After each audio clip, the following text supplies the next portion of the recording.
Well, hello, everybody. I have a question for you. Do you feel like you're constantly letting yourself and other people down?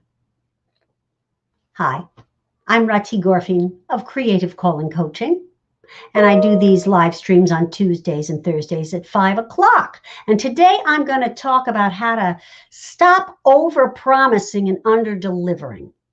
But before I get to it, I just want to remind you to like this YouTube channel. Subscribe to the YouTube channel, like the video. If the information, do all that. Especially if you don't have time to stay for the whole shtick here, you might want to bookmark it, come back, watch it later. Anyway, so here's the thing. I have a client who's an illustrator named Rhonda, massively ADHD type person, and she is somebody who gets totally overwhelmed and crashes. And she gets excited. She says yes to everything. And then before she knows it, her family's angry at her. Her boss is angry at her. She's missing deadlines. Okay. This is where she was at when I began working with her. Okay. Fast forward. Now she gets projects done on time. Her husband isn't about to divorce her. And I would like to explain to you how we got there. The first rule of not overpromising is never saying yes right away. If you're somebody who tends to be the victim of scope creep at your job, you need to pause. I have another client, and she has a great expression. When somebody asks her at work to do something, take on something a little extra, she always says, well, I got to take it to the chief.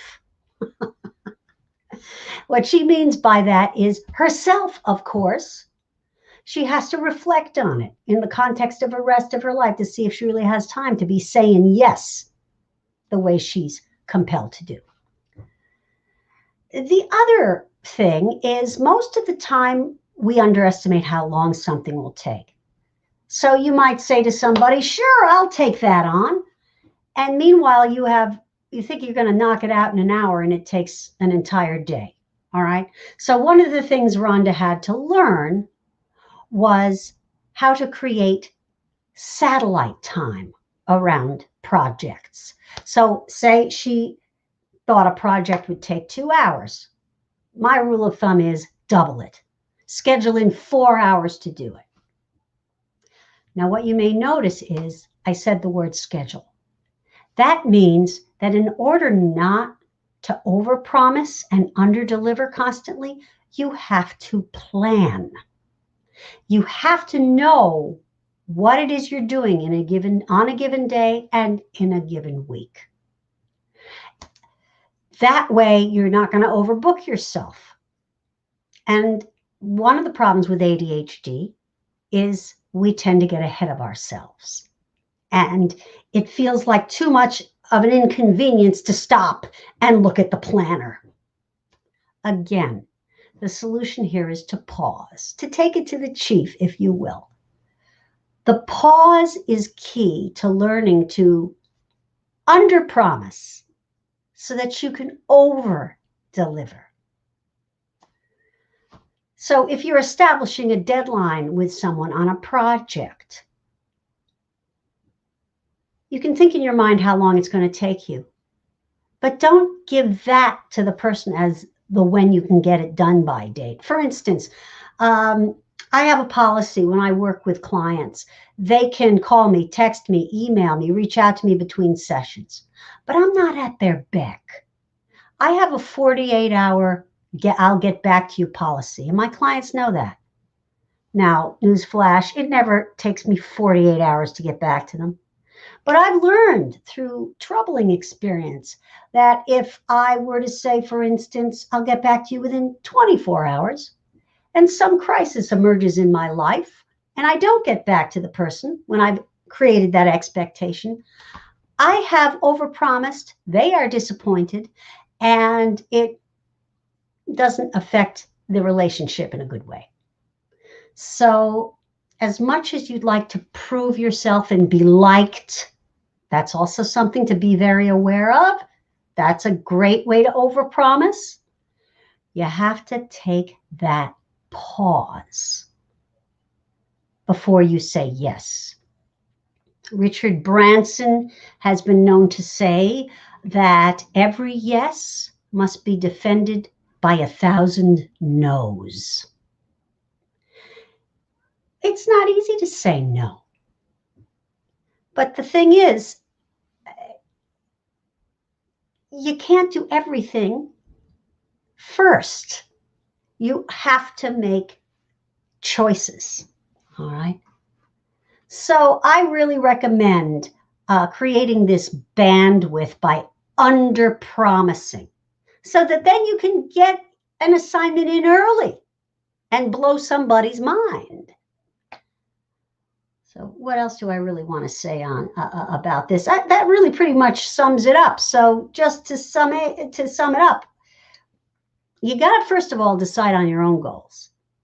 This is actually in addition. Make sure that you know what your priorities are in the context of your life before you add on anything else. And you also want to learn not to overpromise to yourself in terms of how long something is going to take. That takes planning, right? Again, planning is a very high form of self-care. People who tend to get overwhelmed tend to worry a lot.